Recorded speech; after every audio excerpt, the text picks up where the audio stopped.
बिस्मिल्लाहिर्रहमानिर्रहीम। नाज़रीन, मैं हूं आसिम नसीर और आप देख रहे हैं हमारा यूट्यूब चैनल आसिम सीरीज। नाज़रीन, मेरे साथ मौजूद है मशहूर और मारूफ एस्ट्रोलॉजर, बिजनेस कंसल्टेंट और इस्लामिक स्कॉलर मोहम्मद उसामा अली, जिनका व्हाट्सएप नंबर हमारे स्क्रीन पर मौजूद है। अगर आपको रब्ता करना है तो नीचे दिए गए नंबर पर रब्ता कर सकते हैं। इसके अलावा जिसने अभी तक हमारे चैनल को सब्सक्राइब नहीं किया तो बराए मेहरबानी हमारे चैनल को सब्सक्राइब भी कर दें। अस्सलाम वालेकुम उसामा साहब, वालेकुम अस्सलाम। क्या हाल है, कैसे हैं आप? शुक्र अल्लाह का। आप सुनाएं, क्या हाल है आपके? अल्लाह ताला का बड़ा करम है उसामा साहब। अच्छा उसामा साहब, एक बहुत बड़ी डेवलपमेंट है, पीटीआई के इंट्रा पार्टी इलेक्शन जो हैं वो दोबारा करा दिए गए, लेकिन उसके बाद जो हैं बेतहाशा लोग और ख़ास तौर पर अकबर एस बाबर, वो इलेक्शन कमीशन पहुँच गए हैं और उन्होंने कहा है कि ये शफ़ाफ़ नहीं है, इसको कलअदम करार दिया जाए। अब जो है ये हम सवाल ये करना चाहते हैं कि पाकिस्तान में इतने इलेक्शन हुए हैं और सब मानते हैं, तमाम सियासी जमातें मानती हैं कि वो शफ़ाफ़ नहीं होते। उस पर तो कभी अकबर एस बाबर और इस तरह के लोग उठकर नहीं गए। ये पीटीआई के इलेक्शन से इतनी प्यार और इतनी मोहब्बत क्यों, इसमें शफ़ाफ़ियत क्यों ढूँढ रहे हैं इतनी? हाँ, बिस्मिल्लाहिर्रहमानिर्रहीम। अल्लाहुम्मा सल्ली अला मोहम्मद व आले मोहम्मद। आसिम साहब, कहानी जो है ना, अभी आपकी बात करते करते मेरे ज़हन में एक सीन आया। गांव की जी, साइड पे कभी ना नहरें टूट जाया करती हैं या बंद टूट जाते हैं, या सैलाब के रेले इतने तेज आते हैं कि बंद टूटने को होता है। तो अब वो छोटी छोटी पत्थर ईंटें फेंक फेंक के वो रुकता नहीं है, उससे कुछ होता नहीं है। लेकिन सारे एक्टिंग ये कर रहे होते हैं हवास बाख्ता होके। छोटे छोटे कंकर पत्थर चीजें जो जिसको समझ आ रहा होता है वो उसके रास्ते में रखने की कोशिश करते हैं कि ये रेला किसी तरीके रुक जाए। लेकिन वो सारी कोशिशें बेसुध होती हैं, क्योंकि जब वो रेला आ जाता है तो वो अपनी एक बहाव में जो उसका एक टारगेट है वो पूरा करके ही जाता है। तो वो बिल्कुल। छोटी छोटी ईंटें पत्थर वो एक्टिंग होती है, जो एक्टिंग सब मतलब वो उस सिचुएशन के जेर तहत कर रहे होते हैं। यहाँ अब सिचुएशन ये है कि जो अमेरिका बादशाह और उसके आगे उसके हवारीन और उसके जो लोग हैं, सिर्फ नंबर टांगने को कि हम उनको दिखा सके कि देखें हम क्या कर रहे हैं। मतलब मैंने एक छोटा सा पत्थर फेंक दिया, मैंने भी फेंक दिया, काइंड ऑफ ये गेम चल रही है। 180 पर्चा भी इसीलिए हुआ है, कई पता ही नहीं होंगे कि क्यों हुए हैं, मतलब कोई वजूद ही नहीं है, लेकिन सब नंबर टांगने के चक्कर हैं। इसी तरीके से ये अकबर एस बाबर हो जाए या और 11 लोग हो जाए, ये सब के सब कहीं ना कहीं कनेक्टेड हैं। ये वो हैं जो एक्चुअली एक्सपोज हो रहे हैं अपनी जो इनकी हमदर्दियां या वफादारियां। मिसाल के तौर पे ईमानदारी से बताएं, मैं या आप या कोई भी शख्स, उसको अपने कद का नहीं पता कि ये जो मैं जाके दरखास्त दे रहा हूँ इसकी क्या वैल्यू है, ये कितना ये डैमेज कर सकेगी। लेकिन उसको जहां से, इसका मतलब जहां से उसका कनेक्शन है वहां वो अपनी जॉब पूरी कर रहा है, वहां जाके नंबर टांग लेगा कि ये देखिए जी मैंने भी दरखास्त दे दी, इतना सा पत्थर तो मैंने भी रेले के आगे फेंक दिया था। बस ये सब कुछ हो रहा है, इसके अलावा इसकी कोई हकीकत कोई वुकत नहीं है। ये जितना मर्जी कर ले, डे बाय डे कुदरत ट्रेंड कर रही है, कुदरत पीटीआई को वो बना रही है जो कि बननी चाहिए एक डेमोक्रेटिक पार्टी।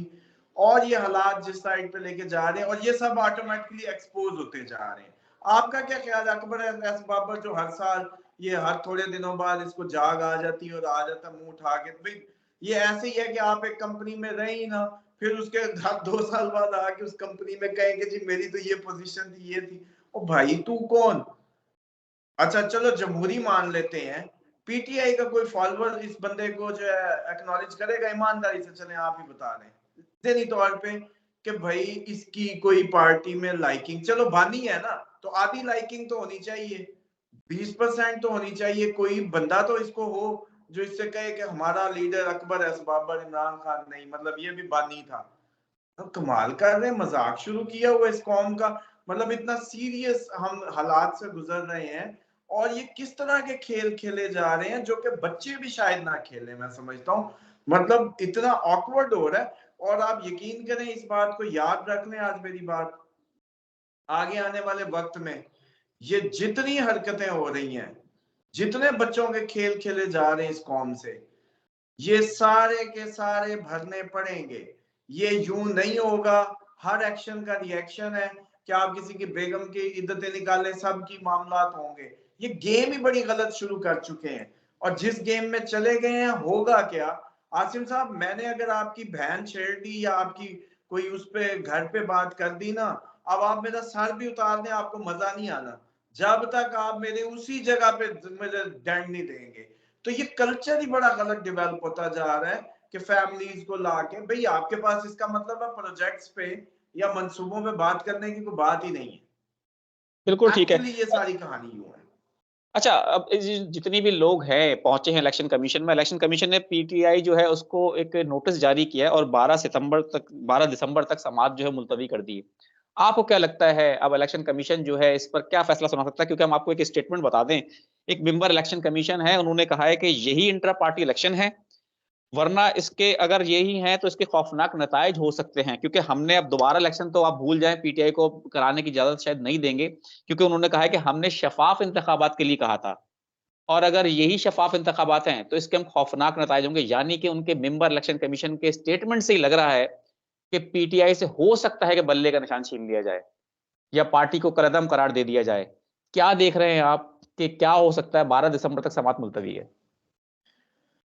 देखिए, एज सच ये सिर्फ माहौल बनते हैं, ये अटेम्प्ट्स हो रही हैं, जैसे मैंने कहा ना वो छोटे छोटे पत्थर। ईमानदारी से बताएं, अगर 60% जो इस टाइम पॉपुलर पार्टी है, 60% जो आम सर्वेज में, उस पार्टी को अगर आप यूं बाहर कर देंगे तो आप इलेक्शन करवा लेंगे। हाँ, ये जरूर हो सकता है कि आप अगर इलेक्शन नहीं कराना चाहते तो फिर इनको चुप कराने के लिए आप इनको इस तरह का कोई भी पार्टी का बल्ला छीन के व्हाट्सएवर जो भी करके आप एक खत्म कर दें, अपने बादशाह को दिखा दें कि देखें आपने तो सिर्फ उतारने का कहा था, हमने तुन नहीं दिया है, प्रॉपर तुन दी है, पार्टी भी खत्म, सब खत्म, बॉस किस्त जारी करें बस। ये जो 10 जनवरी तक टाला चला गया ना आगे, किस्त दें किसी तरीके हमें, हम मतलब इसमें जो है ना वो इसके बगैर नहीं रह सकते।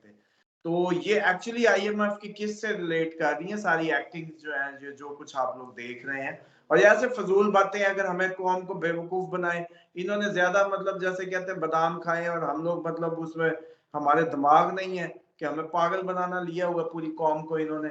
मतलब कोई बात है कि आपको क्लियर पता है कि आईएमएफ झेली इदारा है, हमें क्यों बेवकूफ बना रहे हैं? अगर आप उसके हाथ में है तो बस यही सब होना है, लेकिन कुछ हद तक करें, मतलब उनको भी तो किसी हद तक जस्टिफाई करें। अब होगा ये जो आप 12 दिसंबर की बात कर रहे हैं कि ये फैसले महफूज क्यों हो जाते हैं, कौम को ट्रक की बत्तियों के पीछे लगाना और इस टाइम अपने जो एक्चुअल वो है उनको खुश करना। लेकिन होगा ये जो आपका प्राइम कंसर्न है कि ये जो सारे मामलात हैं, दो ही कंडीशन हो सकती हैं, अगर बल्ला नहीं तो इलेक्शन भी नहीं है।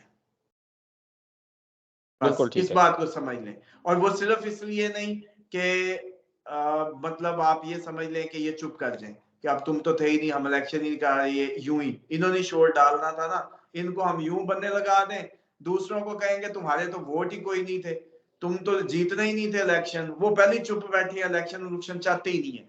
कोई नून लीग की भी अदाकारी नजर आ रही है इलेक्शन में? पीपल्स पार्टी आपको नजर आ रही है जलसे करता बिलावल कैसे भागा बिल्कुल। फिर रहा है? इनकी कोई जलसा जुलूस नहीं हो रहा, इनके वही पुराने गठजोड़ चल रहे हैं, उससे मिल उससे मिल, मतलब काफ लीग ईंट कुत्ते का बैर उधर चले गए, इससे अंदाजा लगा लें। और काफ लीग एक 10 सीटों की जमात, उस जमात से जाके इल्हाक हो रहा है, अलायंस हो रहे हैं, मतलब ये है इस टाइम लेवल। तो क्या कर लेंगे जी? अगर इस तरीके की हरकतें कर भी लेंगे तो कोई इलेक्शन को मैं नहीं समझता क्रेडिबल बना लेंगे। और वैसे मुझे ये लग रहा है कि ऐसी खुशफहमियां पालनी कौम बंद कर दे। बिल्कुल ठीक है उसामा साहब। और दूसरी बात, आपने बहुत जबरदस्त, हमारा एक सवाल था बल्कि कि 15 साल बाद नवाज शरीफ जो है चौधरी शुजात के पास पहुंचे हैं, आपने 10 सीटों को कहा। 10 सीटें भी उस वक्त थी जब अपना चौधरी परवेज इलाही इनके साथ मौजूद थे। अब तो वो धड़ा ही अलग हो चुका, तो अब 10 भी नहीं रही, अब तो 2-3 भी बहुत मुश्किल से निकाल पाए। लेकिन एक सवाल है हमारा बहुत इंपॉर्टेंट, और आखिरी सवाल समझ लें इसको आप हमारा। इस तमाम सूरत हाल में जो आप देख रहे हैं, इलेक्शन कमीशन में जो इंटर पार्टी इलेक्शन चले गए हैं, बल्ला छीनने की कोशिशें हो रही हैं, पार्टी को बैन करने की, लीडरशिप को जेल में, बाकी लीडरशिप हमारी मफरूर है पीटीआई की। तो अब अभी लाहौर में रिसेंटली सुना है कि उन्होंने ऑफिस खोला था, वो भी बंद करवा दिया। ना जलसे की इजाजत दी जा रही है, ना वर्कर कन्वेंशन करने की इजाजत दी जा रही है। इस तमाम सूरत हाल में आप क्या समझते हैं, पीटीआई इलेक्शन का बायकॉट कर सकती है? देखें, ये हो तो शायद इसीलिए रहा है कि बाइकाट कर दे किसी तरीके।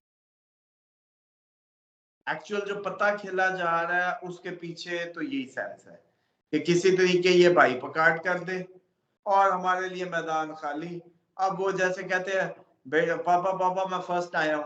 उन्होंने कहा बेटा क्लास में कितने बच्चे थे? उसने कहा मैं अकेला ही था।